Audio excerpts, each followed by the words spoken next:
영적 자람을 위한 40일 16번째 날입니다. 오늘도 하나님의 말씀과 동행하는 우리의 삶이 되기를 소망합니다.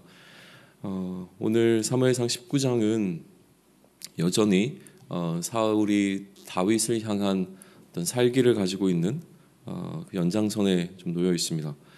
다윗을 죽이려 하고요. 그때 다윗을 그래도 사랑하고 좋아했던 요나단이 다윗의 편에서 뭔가 다윗을 위하여 행동하고 있는 장면이 등장하게 되어집니다. 사울이 다윗을 죽이라고 명령을 내리자 그 명령을 함께 들었던 요나단은 다윗에게 가서 그의 아버지 사울이 어떤 계획을 갖고 있는지를 이야기하면서 피신하도록 숨을 수 있도록 다윗을 돕습니다.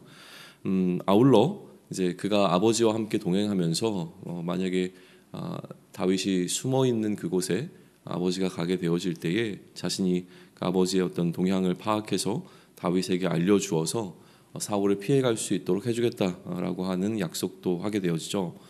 요나단은 이렇게 하는 것과 아울러서 그의 아버지에게 다윗에 관해서 계속 이야기를 합니다. 긍정적인 이야기와 좋은 이야기, 또 다윗이 어떠한 일들을 했었는지에 관해서 계속 아버지에게 리마인드를 시켜주면서 그의 아버지의 마음을 변화시키려고 노력하죠.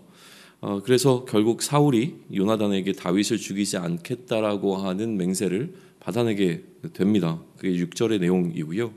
그래서 요나단이 다윗을 다시 복직시키게 되어지는 내용이 이제 7절로 이어지게 되죠. 다시 블레셋과의 전쟁은 일어나게 되어지고 이때 다윗이 참전해서 그 전쟁 가운데 승리를 이끌어냅니다. 뭔가 이렇게 이야기가 잘 마무리되면 좋을 텐데 또다시 사울에게 악령이 들어와서 다윗을 죽이려 하게 되어지고요. 같은 사건이 또 반복되어집니다.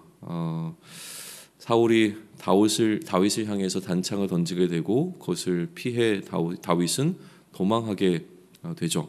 다윗이 이제 도망하게 되니까 사울이 다윗을 죽이기 위해서 소위 얘기하면 이제 암살자들을 보내게 됩니다. 다윗에게 그러한 일이 일어날 것을 알게 된 그 아내 미갈이 다윗을 창에 달아서 내려보내서 도망치게 하고요. 집에다가는 그 우상을 가지고 다윗인 것처럼 침상에 눕혀놓고 꾸며서 다른 사람들, 그러니까 찾아온 그 암살자들, 전령들을 속이려고 시도를 합니다. 그러나 그게 실패로 좀 돌아가서 미갈이 사울에게로 끌려갔던 것 같고요. 사울은 미갈을 추궁하게 되어집니다. 그러자 이제 미갈은 다윗이 자기를 죽이려고 했기 때문에 어쩔 수 없이 이처럼 했다라고 이제 변명을 하게 되어지죠. 다윗은 도망쳐서 사무엘에게로 피신하게 되어집니다. 사무엘을 만나게 되어지고요. 사무엘과 함께 이제 그 시간을 보내게 되는 거죠. 그런데 사무엘과 함께하고 있던 다윗의 위치에 관해서 누군가가 사울에게 고하게 되어지고 다윗이 있는 곳을 알게 된 사울은 전령들을 아까 얘기했던 그 암살자들을 다시 보내게 되어집니다. 근데 사무엘과 다윗이 함께 있을 때에 다른 선지자들도 그 자리에 동행하고 있었던 것으로 보이고요. 전령들이 도착했을 때 이들은 성령 가운데 예언을 하고 있었는데 그 하나님의 영이 그때 찾아오게 된 전령들에게도 임해서 모든 사람들이 예언하게 되어지는, 그러니까 성령에 사로잡혀게 되어지는 그 상황이 펼쳐지게 되었다고 20절은 이야기를 하게 되어집니다. 먼저 보냈던 그 전령들에게 어떤 소식이 없자 사울은 다른 전령들을 보내는데 그 전령들에게도 동일한 일이 일어나게 되어지고요. 이러한 일을 세 차례 반복하고 난 이후에 이제 네 번째는 사울이 자신이 직접 나서기를 결정하고 본인이 이 다윗을 찾아가게 됩니다. 그런데 그때 하나님의 영이 사울에게도 임하게 되어지고요. 사울도 동일하게 예언을 하게 됩니다. 흥미로운 기록은 무엇이냐면 24절에 보면 그 사울이 그의 옷을 벗고 사무엘 앞에서 예언을 하며 하루 밤낮을 벗은 몸으로 누웠더라라고 하는 기록이 등장한다는 것인데, 이 기록에 대해서 일반적인 해석은 하나님께서 그를 무기력하게 만들었다라고 하는 것으로 좀 이해가 되어지긴 합니다. 어쨌든 살기가 가득한 사울이 다윗을 죽이려고 왔을 때에 하나님의 영이 이 사울을 막아서고 있는 장면으로 오늘 우리 앞에 놓여 있는 사무엘상 19장은 마무리가 되어집니다. 오늘 19장을 묵상할 때에 두 가지 측면에서 좀 묵상해 보시면 좋을 것 같습니다. 첫 번째는 사울을 좀 묵상해 보시면 좋겠는데요. 아직 이 사울과 다윗의 관계 이야기가 끝나지 않았기 때문에 계속 이 이야기는 진행이 되겠지만, 오늘까지의 이야기 가운데, 특별히 이제 오늘 이야기 가운데서 사울이 어떠한 태도를 보이고 있는가를 좀 주목해 보는 것은 의미 있을 것 같습니다. 기본적으로 사울은 다윗을 죽이려 하고 있잖아요. 그러니까 다윗을 향한 사울의 그 죽이려고 하는 의지가 조금씩 더 강해지고 있다라고 하는 느낌을 받게 되어집니다. 단순히 악령이 사울을 사로잡았을 때에 다윗을 향해서 살기를 보였던 사울이었는데요. 이제는 악령이 들어와 있지 않은 상황 가운데서도 여전히 다윗을 죽이려 하죠. 그런데 사울이 다윗을 죽이려 했던 방식을 한번 생각해 보시면, 다윗을 전쟁에 참여시켜서 자연스럽게 그 전쟁 가운데서 죽임을 당할 수 있는, 그러니까 죽을 수 있는 가능성이 높은 환경으로 다윗을 처음에는 몰아갔습니다. 자연스러운 죽임을 시도한 것이죠. 그러다가 전령이라고 하는 암살자들을 보내서 다윗을 살해하려고 합니다. 그러나 그것이 실패하자 이제 본인이 직접 나서서 다윗을 죽이려고 하고 있는 그 사울의 모습을 보게 된다는 거예요. 물론 성경 속에 나와 있는 이야기고, 어떤 이 전쟁에 임하는 어떤 왕의 스토리는 우리가 여러 가지 영화나 아니면 동화를 통해서도 직접 들어왔던 이야기이기 때문에 이것이 우리에게 굉장히 어색하진 않습니다. 그러나 우리에게 누군가를 살해하려고 하는 살해의 마음이 들어온다라고 하는 것은 오늘을 살아가는 우리의 일상에서는 사실은 상식적인 일은 아니고 또 일상적인 일도 아닐 겁니다.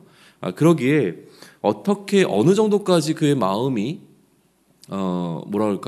그 마음이 무언가에 빼앗겨지면 다른 사람의 생명을 빼앗아야 되겠다라는 생각을 하게 되어지는가라고 하는 것까지 좀 생각해 볼 필요는 있을 것 같습니다. 사울이 지금 다윗을 죽이려고 하는 목적은 너무나 분명합니다. 자신이 갖고 있는 것을 더 누리기를 원하고, 자신이 갖고 있는 것을 빼앗기지 않기 위하여 다른 사람의 생명을 빼앗는 방식으로 자신의 것을 보호하겠다라고 하는 것을 결정한 것이 사울의 결정이었죠.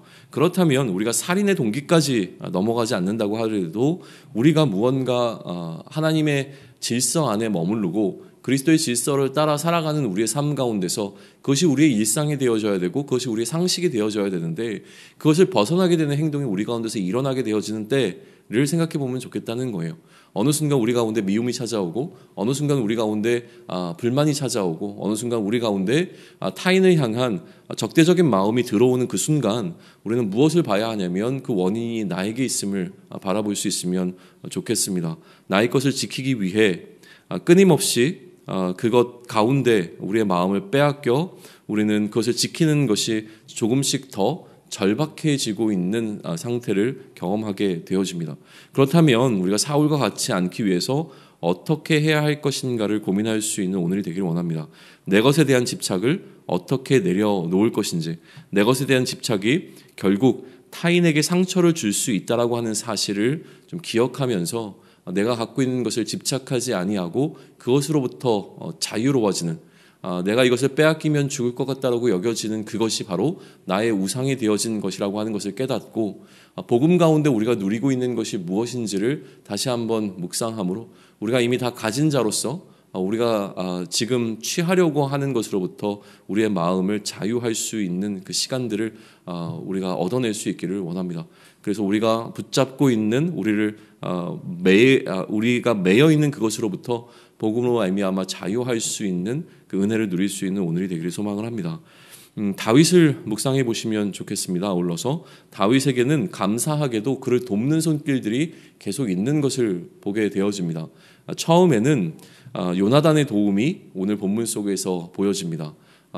오히려 다윗의 가장 큰 대적자가 될 수 있는 포지션에 있었던 요나단이었는데, 그 요나단은 다윗의 편에 서기를 결정하고 다윗을 위해서 기꺼이 모든 그의 일들을 헌신적으로 하고 있는 것을 보게 되어지죠. 아울러 그의 아내가 지혜롭게 행동합니다.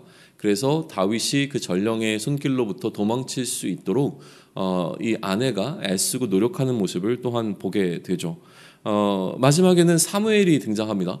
사무엘이 다윗의 멘토로서 다윗과 함께하며 그에게 여러 가지 도움을 단순히 그와 함께했다는 것을 넘어서서 다윗의 영적인 부분까지도 아마 사무엘이 이 다윗을 케어하지 않았을까라고 하는 것을 추측해보는 것은 그렇게 어려운 일이 아닙니다.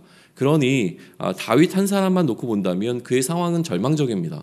한 나라의 왕이 그를 죽이려고 하고 있는 상황이지만 여전히 그를 돕고 있는 여러 손길들을 통해서 다윗의 생명이 보존되고 있는 것을 우리는 보게 되어지죠. 그러나 결정적인 순간 다윗을 도왔던 것은 성령님입니다. 다윗이 죽음에 가장 임박한 그 순간에 다윗을 보호하시고 그 모든 상황을 역전시킨 것은 하나님의 영이 그 상황 가운데 긴박하게 개입하셔서 이 모든 상황을 지키고 계신다라고 하는 사실을 우리는 보게 되는 것이죠. 다윗을 보호하시는 하나님의 강권적인 개입을 우리는 보게 되어집니다. 그러면 우리는 이것을 좀 기억할 수 있을 것 같습니다. 그렇게 하셨던 동일한 성령이 여전히 오늘 우리와 함께하고 계시다는 사실입니다. 잠시 긴급한 상황에 동행하셨던 그 성령님이 오늘 우리의 삶 가운데서는 매 순간마다 우리를 떠나지 아니하시고 모든 순간에 우리와 함께하고 계신다는 사실을 기억할 수 있다면, 그래서 한 사람을 죽이려고 했던 그 모든 상황으로부터 그의 생명을 건져내실 수 있는 그 능력의 성령님께서 오늘 우리의 이 모든 일상 가운데 우리와 함께 하신다는 그 사실을, 그 동일한 성령이 오늘 우리 안에 거하시고 계신다는 사실을 우리가 기억해낼 수 있다면 그 사실 자체가 우리에게 위로가 될 것입니다. 또한 그 사실 자체가 우리에게 힘이 될 것이 너무나 분명합니다. 오늘 하루를 시작하며 또 한 주간을 시작하며 그 성령님을 의지하고 그 성령님이 우리 가운데 거하신다는 사실을 기억하며 오늘 우리 앞에 놓여있는 어떤 상황 가운데 우리의 생명을 앗아가려고 하는 모든 상황 가운데로부터 이 성령님께서 우리를 지키시고 보호하실 것이라고 하는 그 신뢰를 얻을 수 있기를 소망합니다. 우리 주변에 좋은 많은 사람들 돕는 손길들이 있는 것은 참 감사한 일입니다. 그러나 결정적으로 우리의 삶을 지키시는 그 성령님을 의지하며 오늘도 우리의 삶 가운데서 우리의 마음을 빼앗기지 아니하고 늘 승리할 수 있는 저와 여러분이 되기를 축원합니다. 아멘.